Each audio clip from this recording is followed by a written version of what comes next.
Choose not to live in a world of filters. Realize your mistakes. Set the foundation for your success. Get some wins. Knucklehead Podcast. Hey, listen, welcome to another edition of Knucklehead Podcast. We got with us today the Knucklehead Steven, as usual. But what I'm excited to do is I'm excited to introduce to you a man of courage. And we literally just started talking, but I know he has courage. One, because it takes a lot of courage to be able to admit when you did something wrong, when things went wrong. He decided to do the honorable thing and shut down his business rather than continue to milk it. He took that dog out in the back and shot it. However, he's going to be starting over and getting back to the things that he loves to do. But I'm excited to have JD Tierney here on the podcast with us. So JD, appreciate your time, man. How you doing? I'm doing great. Thanks for having me. I really appreciate you letting me use your medium to kind of spread the word and give back. I just really want to give back because so many people had faith in me and gave as I struggled. So this is my way of giving back is being very public and honest with my mistakes and my lessons. Well, there's got to be that embracing of the failure, because I think so often, especially in the society that we live in, with social media, with the kind of investment and VC money that goes out there, there's not really a true embracing of the failure, of the screw ups, of the mess ups. And it's entrepreneurs like you that are willing to put themselves out there, that risk kind of life and limb, and sometimes they kind of get the short end of the stick, or in some cases they decide to let that failure fuel them into figuring out what the next step is, or correcting those issues. So I'm curious, man. Give us a little bit of a background into how you're here, what happened, and kind of what the plan. Or excuse me, in retrospect, looking back, what you wish you would have done a little bit differently. All right. Well, I guess I'll just start from the beginning. Military veteran, went out into the career field once I got out of the civilian career field, having no idea what I wanted to do. Like many people, just bounced from job to job to job. My resume, if I were to list every job, would be like a novel. I got into the oil fields about 10 years ago and moved up rather quickly. Put myself through a couple engineering schools, did that for a while. Is that what you did in the military? Was engineering or some type of? No, I was security forces in the Air Force. So okay, so you had checklists. I went from the lowest ASVAB score needed for the job to right engineering and graduating third in my class with that. So from one end of the spectrum to the other. After doing that for a while, I had a series of family tragedies that kind of changed my perspective. I lost my brother, my dad, an uncle, and a baby, all within 36 months of each other, and I was on site for every one of them. What do you mean on site? I saw them all die. And you're kidding? No, it was. Needless to say, that put me in a very, very nasty downward spiral. Yeah. Were you self-employed at the time? No. I had some savings, and then of course inheritances, and I quit pretty much everything. Quit life, quit jobs, quit trying. I was falling over drunk for probably 7 or 8 months. And one day it finally clicked. Hey, you're setting a bad example for your kids. You're setting a bad example for everybody around you. It just clicked one day. And then, so I went back into the oil fields, and wasn't really satisfied. I guess my perspective on life had completely changed. I got tired of working for the man and not doing anything for me, not having any legacy. Yeah. Because once you deal with that much tragedy, it kind of puts a lot of things in perspective, and you want to worry about your legacy, your mortality. Right.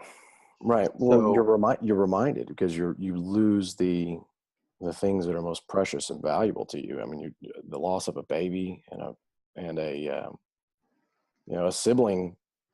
A sibling is one thing, but to be able to have a frame of reference to lose a parent and a sibling at the same time, and if I heard you correctly, it sounded as if you listed 4 which Yeah, is, it was the baby and the uncle, my brother, and my dad.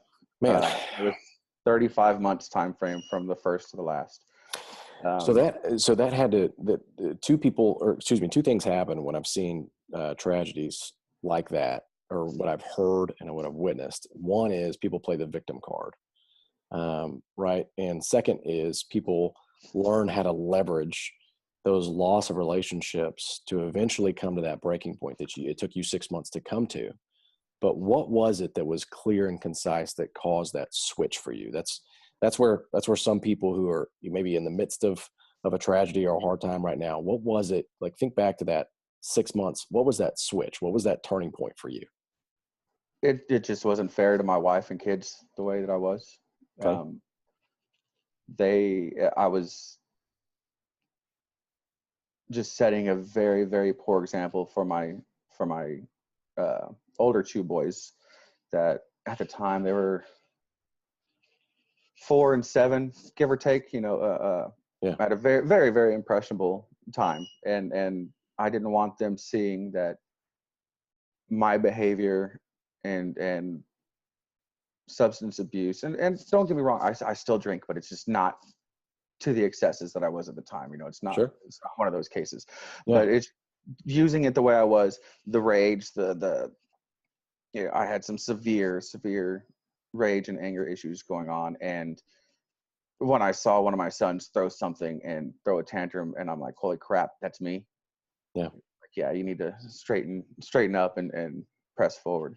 So Well, that means I really don't want to focus on that too much, but that's fine. kind of the catalyst of what started pointing me in the direction that I went afterwards.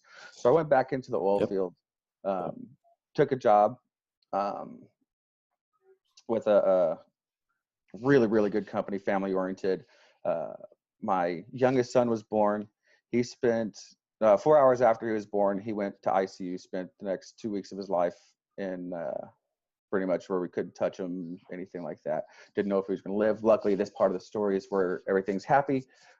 He's now 3 years old, healthy, never even know that he was sick at all. But that happened. And again, it just started reinforcing that thought process of, what can I do to make myself better for everybody? What can I leave behind? A 401k and a time clock job just didn't seem like the answer to me. And so I started researching, and for some reason, laser engraving really stuck out to me. I to this day, I have no clue where the idea came from, but I was like, man, that's cool. I mean, I get to play with lasers. Why not? So I started doing research for several years. Then I was in a really bad motorcycle accident. I know I have the worst luck in the world. Had multiple skull fractures, shattered my cheek, broke my nose, snapped my collarbone in half, ripped the muscle off my pec, ripped my bicep off the bone, multiple surgeries. And a month after my wreck, I was back at work because I didn't want to I got tired of sitting on the couch. It was light duty. I was basically paper pushing, but I was like, I can't just sit here. Yeah. But at that point, it was like, you know what? I don't want to be 70 and ask what if. I'm pulling the trigger now. So all my savings that I had, I dumped into starting a business. I started Southpaw Laser Concepts. This was June of 2017 is when I officially opened the doors. Yep. And then August 2017, I quit my day job and went full time from there. Wow.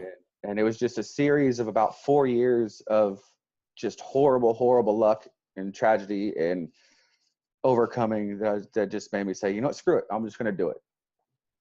So I think we touched on a couple different things, and I know that we don't want to spend a lot of time on that struggle component.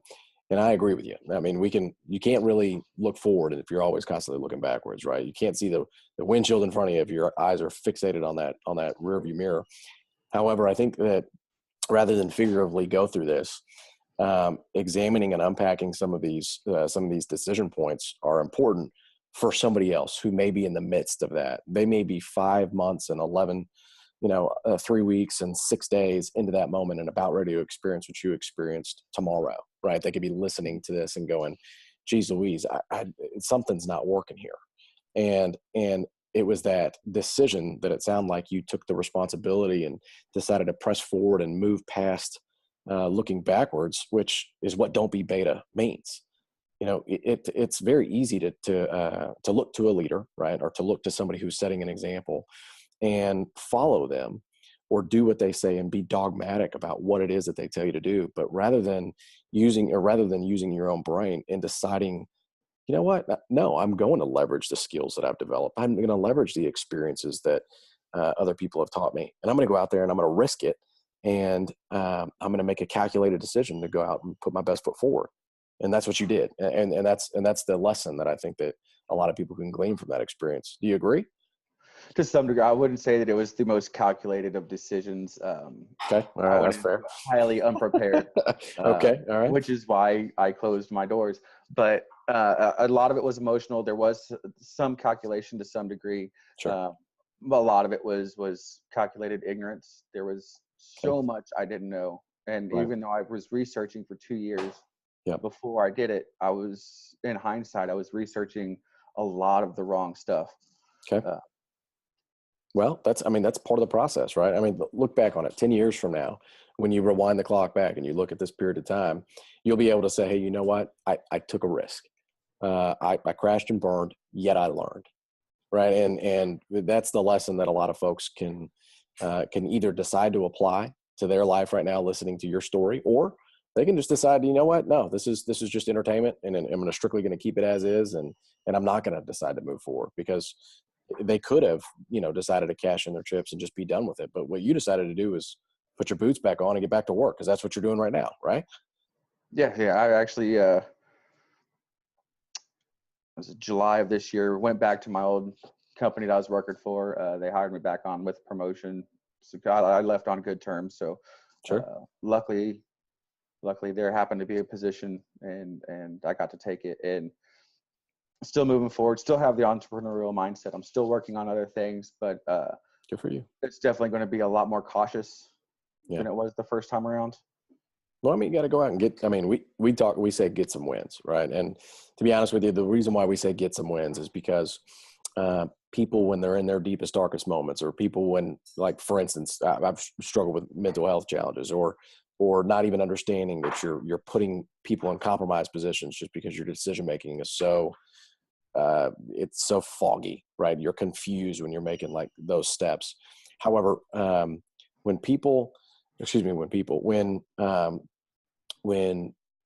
I was honest with myself and I really had to dig myself out of a hole, and it sounded like you've had to dig yourself out of a hole too. It was the one foot in front of the other.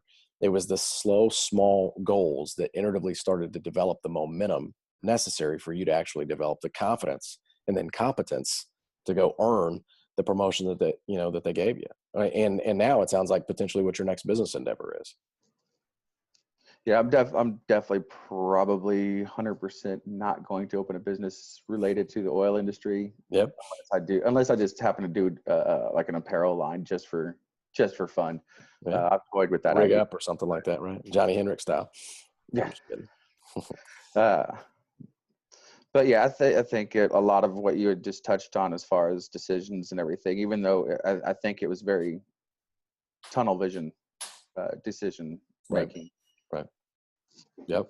Well, that's a growth process, man. Everybody's a little bit different, and they got their own journey. So I appreciate you having the courage to go and communicate some of those challenges, being transparent and open and honest about, what some of your shortcomings were, and maybe somebody can learn from that and decide to move forward. I know people listening, they glean a lot from people's struggles versus, everybody trying to talk about how great they are or how many successes they've had. And not that that's bad either. It's just, we want to hear some of the dark side. We want to hear some of the issues that people really struggled with, because that's what everybody decides to sweep underneath the rug, as opposed to embracing and learning and earning and trying to iteratively get better. You know what I'm saying?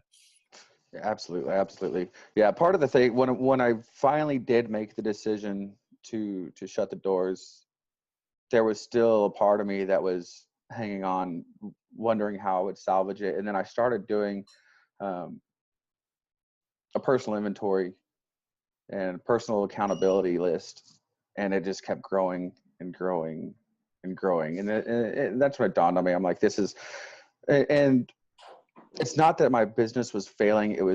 I was just barely making enough to pay the bills. And I couldn't put anything back. I couldn't do all the fun stuff with the kids, all the stuff that I wanted to do by making my own schedule. I wasn't able to do. It was all counterproductive at that point for the initial goals.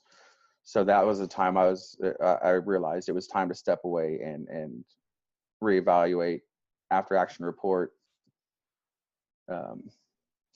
Sounds like you were your own.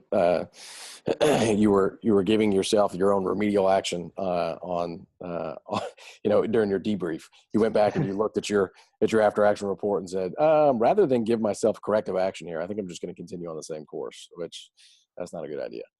So I've been there, man. I totally can relate to that. It's funny. I was talking to somebody, I think it was last week, and they were telling me about what they were doing is they just were giving an example of, first of all, there's things that you know, there's things that you don't know, and then there's things that you don't know. And when you're going through the learning process of finding out what you don't know,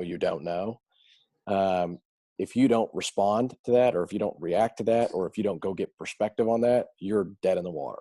And it's just a matter of time, because there's a gigantic world and one tiny little you. And the amount of things that you don't know is so vast. Without other perspectives, you've got one line in the water and you're literally dead in the water. So it was a lesson that was humbling, and somebody with an ego like mine, it just was like, hey man, I can't continue to pretend like I got this figured out. I'm a knucklehead. So that's why we started Knucklehead Podcast. That's why we get into it. That's why we have people on here to share their stories, man, for sure. Yeah, absolutely. Yeah. With all the lessons that I've learned, and as I started bullet pointing them, yep. I just thought I was going to start doing a series of articles and a book that I'm currently working on right now. That's cool. When's it come out? When is it coming out? I don't know yet. I'm actually talking with one of my mentors about it, as far as formatting, and I'm not an author by any stretch of the imagination. Sure. But if you were in the Marine Corps, then you realize you would have been, right?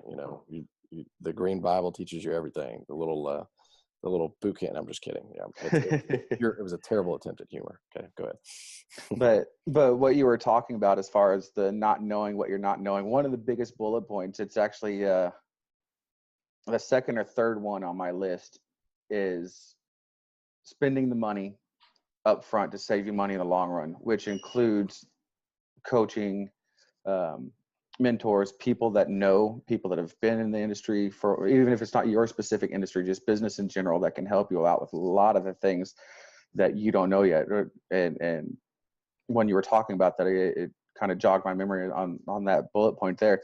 And if I would have made the relationships that I had towards the end and actually pursued them the way I did, 2, 3, 6 months earlier, when I first started knowing these people, and spending the money for their expertise, it would have saved, literally thousands to tens of thousands of dollars, and I would have been able to keep the doors open. I would have been scaling, because I see the potential of what I was working on, but it was just, I went around it the wrong way. Pride was my downfall, and that's unfortunate. It says it in the word. It says that in the word, but you know what I mean? It is what it is.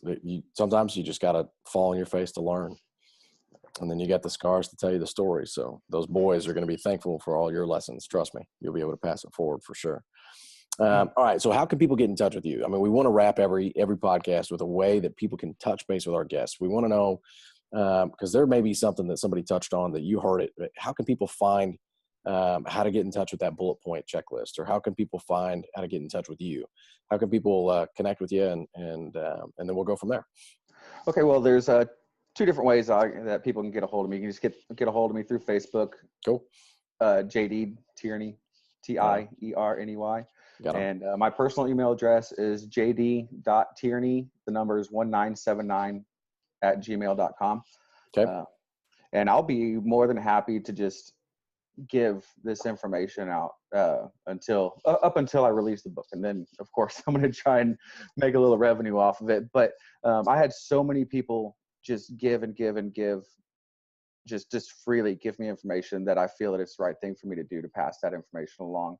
Yeah, absolutely. One of the lessons that I've learned, I want to see people succeed. And if that's my legacy, is turning other people into successes through my failure, then I'm perfectly okay with that.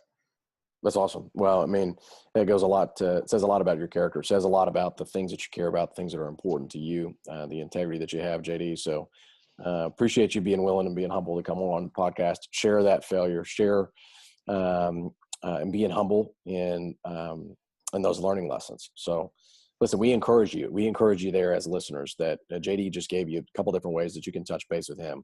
But also if you can glean some of the things that you can glean from those lessons, if it conjures up some type of thought, connect with us. Connect with either me or him. You can always listen to Knucklehead Podcast on iTunes or your favorite podcast listening app. You can check us out on YouTube. We got videos there. But we want to create an environment where it's engaging. Failure is not something that we want to shy away from. We want to dive headfirst in because we know that nobody's perfect. Not one of you has got it all figured out or has all the answers. However, those of you who are veterans or those of you who are just budding entrepreneurs or sales folks or even people who are just trying to figure some things out, listen, there's people out there who do have information. You just got to go out there and be willing to go get some wins. That means you got to be risking to failure. And you've also got to understand that you're going to screw up. That's what being a knucklehead is all about. So we fully embrace it. We fully are very thankful for people like JD who come on here and share their lessons and their stories. And JD, you got anything else that you want to wrap with, man, or are you good to go? I think I'm good to go. Just like you were just saying, reach out, ask the questions. That's going to be the biggest thing that leads to any success is reaching out to the people that have the answers and not 100%. being afraid. So 100%. Yeah, absolutely. Absolutely. Well, with that, guys, we are wrap. We appreciate you. Listen, new podcast episodes coming out every Tuesday. You can get in touch with JD or another veteran entrepreneur. Go curate some of our old material. Go check it out. Poke fun at it. Poke holes in it, too. Stay tuned to our Facebook page for those details. And JD, appreciate you, man. Take care, guys. All right, thanks for having me. Appreciate it. Yeah, absolutely, man.